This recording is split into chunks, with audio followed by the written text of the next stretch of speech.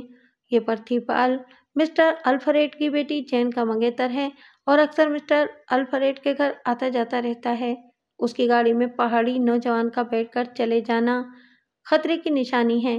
دونوں کانسٹیبلوں نے اپنے طور پر بہت کوشش کی تھی کہ گلزار کا کوئی سراغ ملے، لیکن پرتھی پال کی گاڑی میں بیٹھ کر چلے جانا اس کا آخری سراغ ثابت ہوا تھا۔ کانسٹیبلوں کی دی ہوئی اطلاع کسی طور بھی تسلی بخش نہیں تھی۔ حالات بالکل ویسا رخ اختیار کر رہے تھے جیسا میں نے اندازہ لگایا تھا۔ گلزار میم کی سنہری زلفوں میں الجھ کر لاہور پہنچا تھا اور وہاں سے گمشدہ ہو گیا تھا۔ ادھر ڈلہوزی میں اس کے گھر والوں پر قیامت گزر رہی تھی۔ میں نے گلزار کی ماں سے وعدہ کیا تھا کہ جلد گاؤں آ کر اسے گلزار کی خیر خیریت سے آگاہ کر دوں گا اور ہو سکتا ہے کہ گلزار کو اپنے ساتھ ہی لے آؤں۔ اب سمجھ میں نہیں آ رہا تھا کہ کس منہ سے گاؤں جاؤں اور انہیں تسلی دوں۔ گلزار کو ڈلہوزی سے نکلے اب تقریباً 7 ہفتے ہو چکے تھے اور ہر گزرنے والے دن کے ساتھ اس کی گمشدگی سنگین ہوتی جا رہی تھی۔ 2-3 روز کے اندر میں نے تھانے میں اپنے ضروری کام نپٹائے اور کانسٹیبل احسان الہی کو لے کر ڈلہوزی سے عازم لاہور ہو گیا۔ ہم پٹھان کوٹ سے ٹرین میں پنڈی پہنچے اور وہاں سے بذریعہ بس ایک دشوار سفر کے بعد لاہور آ گئے۔ یہ اپریل کا مہینہ تھا۔ لاہور میں ابھی گرمی کا زور نہیں ہوا تھا، لیکن ڈلہوزی کی ٹھنڈی ٹھار ہواؤں سے نکل کر آئے تھے، لہٰذا ہمیں کافی گرمی محسوس ہو رہی تھی۔ لاہور پہنچتے ہی مقامی تھانے کا رخ کیا۔ SHO اوناتھ سنگھ ایک مددگار شخص تھا۔ میرے دونوں کانسٹیبل پہلے ہی اس سے مل چکے تھے، لہٰذا اس کیس کی الف بے اسے معلوم تھی۔ وہ مجھے کچھ ڈرا ڈرا سا لگا اور اس ڈر کی وجہ کوئی ڈھکی چھپی نہیں تھی۔ میں جس معاملے کی چھان بین کے لیے یہاں آیا تھا اس میں مسٹر الفریڈ اور لالا ہر پرساد جیسے لوگوں کا نام آ رہا تھا۔ اگر خدا نخواستہ یہ معاملہ بگڑ جاتا تو ناتھا سنگھ کے لیے تو قیامت ہی آ جانا تھی۔ میں نے فیصلہ کیا کہ کوئی بھی کارروائی کرنے سے پہلے ناتھا سنگھ کو سب کچھ بتا کر پوری طرح اعتماد میں لے لوں۔ میں نے اسے گلزار اور جین میم صاحبہ کی پوری سٹوری سنائی۔ جب میں نے ناتھا سنگھ کو بتایا کہ مسٹر الفریڈ کی یہ خوبصورت بیٹی گھر سے دور جا کر کیا گل کھلاتی رہی ہے تو وہ بھی ششدر رہ گیا۔ ناجائز تعلقات اور وہ بھی بالکل معمولی قسم کے لوگوں سے۔ حیرت کی بات تھی، جین جیسی لڑکیاں تو جس پھل کی طرف ہاتھ بڑھائیں وہ شاخ سمیت جھکاتا ہے۔ اعلیٰ خاندانوں کے حسین و جمیل نوجوان جین جیسی لڑکی سے دوستی کے خواہش مند ہو سکتے تھے، پھر وہ کیوں راج مزدوروں، ڈرائیوروں، چوکیداروں پر نگاہ کر رہی تھی؟ ناتھا سنگھ میری بات سن کر گہری سوچ میں ڈوب گیا۔ کہنے لگا، نواز خان، میری سمجھ میں تو ایک ہی بات آتی ہے، یہ جو کڑی ہے نا، پٹھی پیدا ہوئی ہے۔ تھوڑا بہت میں بھی جانتا ہوں اس میں کوئی گل سیدھی ہی نہیں ہے، بس دوسروں کو حیران کرنا چاہتی ہے۔ یہ پچھلی دیوالی کی بات ہے کہ وہ اور اس کی حرام خور سہیلی، کیا نام ہے اس کا؟ ہاں، پریما، وہ دونوں اپنی 10 گز لمبی کار میں بیٹھ کر پرانی انارکلی میں دہی بھلے کھانے کے لیے پہنچ گئیں۔ اوپر سے لباس ایسا پہن رکھا تھا کہ 6 سال کا بچہ بھی دیکھے تو ایک دم 18 سال کا ہو جائے۔ وہاں تو بھائی مجمع لگ گیا تماش بینوں کا، ایک سے بڑھ کر ایک بہن کا بھائی تھا۔ راہگیر بھی رک رک کر دیکھنے لگے۔ ٹریفک جام ہو گئی۔ میرا ایک سب انسپکٹر ادھر سے گزر رہا تھا، اس نے ان دونوں کو سمجھایا کہ وہ کیوں اپنا اور دوسروں کا تماشا بنا رہی ہیں۔ بازاروں میں اچھے برے ہر طرح کے لوگ ہوتے ہیں، یہ نہ ہو کہ کوئی مصیبت پڑ جائے۔ اگر دہی کلچے کھانے کا اتنا ہی شوق ہے تو وہ گھر جا کر کھا لیں۔ بس اتنی سی بات پر حرام خور آگ بگولا ہو گئی۔ سب انسپکٹر کی بے عزتی کر ڈالی۔ وہ تو بندہ سمجھدار تھا، ہوا کا رخ دیکھ کر پیچھے ہٹ گیا، ورنہ ہو سکتا تھا تھپڑ شپڑ ہی پڑ جاتے بیچارے کو۔ انسپکٹر ناتھا سنگھ اور میں دیر تک باتیں کرتے رہے۔ ناتھا سنگھ نے بڑی ہمدردی کے ساتھ مجھے یہ سمجھانے کی کوشش کی کہ یہ معمولی لوگ نہیں ہیں، اور اگر میں ان سے پوچھ گچھ کرنا ہی چاہتا ہوں تو اپنے آپ کو پوری طرح تیار کر لوں۔ ناتھا سنگھ کی بات میں وزن تھا۔ میں نے اسی روز ہیڈ کوارٹر میں انگریز SSP صاحب سے رابطہ قائم کیا تھا اور انہیں تمام صورتحال بتائی۔ عام طور پر انگریز افسر اپنے کسی ہم وطن کے خلاف کسی مقامی کو کارروائی کی اجازت نہیں دیا کرتے تھے، لیکن SSP صاحب مجھے عرصے سے جانتے تھے اور کئی کیسوں میں میری مدد کر چکے تھے۔ انہوں نے میری بات تسلی سے سنی، پھر کہنے لگے، مسٹر الفریڈ اور لالا ہر پرساد دونوں شہر کے معزز لوگوں میں سے ہیں، لیکن میں سمجھتا ہوں کہ قانون سے بالاتر کوئی نہیں۔ تم اگر ہر پرساد کے بیٹے سے پوچھ گچھ کرنا چاہتے ہو تو ضرور کرو۔ ہاں، یہ بات ہے کہ وہ بہت مصروف شخص ہے، میں فون پر بات کر کے اس سے وقت لے لوں گا، پھر تمہیں بتا دوں گا۔ مجھے بھلا کیا اعتراض ہو سکتا تھا؟ جہاں اتنے دن انتظار کیا تھا وہاں ایک آدھ دن مزید انتظار کرنے سے کیا فرق پڑتا تھا؟ تیسرے روز SSP صاحب نے انسپکٹر ناتھا سنگھ کو فون کر کے بتایا کہ انسپکٹر نواز خان آج سپہر ٹھیک 3 بجے پرتھی پال کے آفس واقع ڈیوس روڈ پر پہنچ جائے۔ میں ٹھیک 3 بجے پرتھی پال کے دفتر پہنچ گیا۔ یہ دفتر ایک بہت بڑی عمارت میں تھا۔ عمارت کی پیشانی پر دھات کے بڑے خوبصورت الفاظ میں ونڈر کارپیٹس ڈیلرز کے الفاظ آویزاں تھے۔ پرتھی پال نے ایک آراستہ و پیراستہ دفتر میں مجھے ملاقات کا اعزاز بخشا۔ وہ شکل و صورت سے ہی ایک بگڑا ہوا رئیس زادہ نظر آتا تھا۔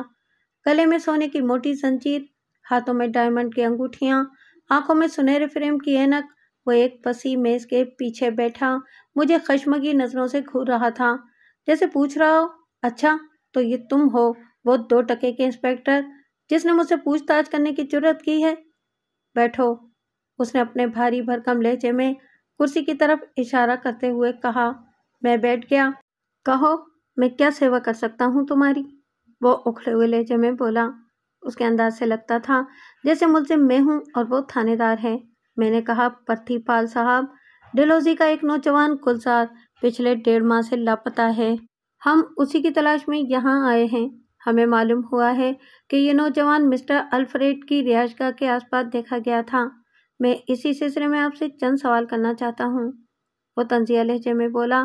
میں آپ کے سوالوں کے جواب دینے کے لیے ہی تو یہاں بیٹھا ہوا ہوں۔ اب آپ منہ سے کچھ نکالیں گے تو مجھے پتہ چلے گا نا کہ مجھے کیا جواب دینا ہے۔ میں نے کہا کہ پچھلے مہینے 16 تاریخ کو بروز جمعرات مسٹر الفریڈ کی رہائش گاہ پر ایک سالگرہ پارٹی تھی۔ کیا آپ اس پارٹی میں شریک ہوئے تھے؟ بالکل ہوا تھا، پرتھی پال نے جواب دیا۔ اور ہوتا کیوں نہ، وہ جینی کی سالگرہ تھی اور جینی میری ہونے والی لائف پارٹنر یعنی کیا کہتے ہیں بیوی ہے۔ آپ اس پارٹی میں کب سے کب تک رہے؟ شروع سے آخر تک۔ میں ٹائم پوچھنا چاہتا ہوں، پرتھی پال مجھے گھورتے ہوئے بولا۔ بال کی کھال اتارنا چاہتے ہو تو یہ کوئی اچھا شوق تو نہیں ہے۔ گستاخی معاف،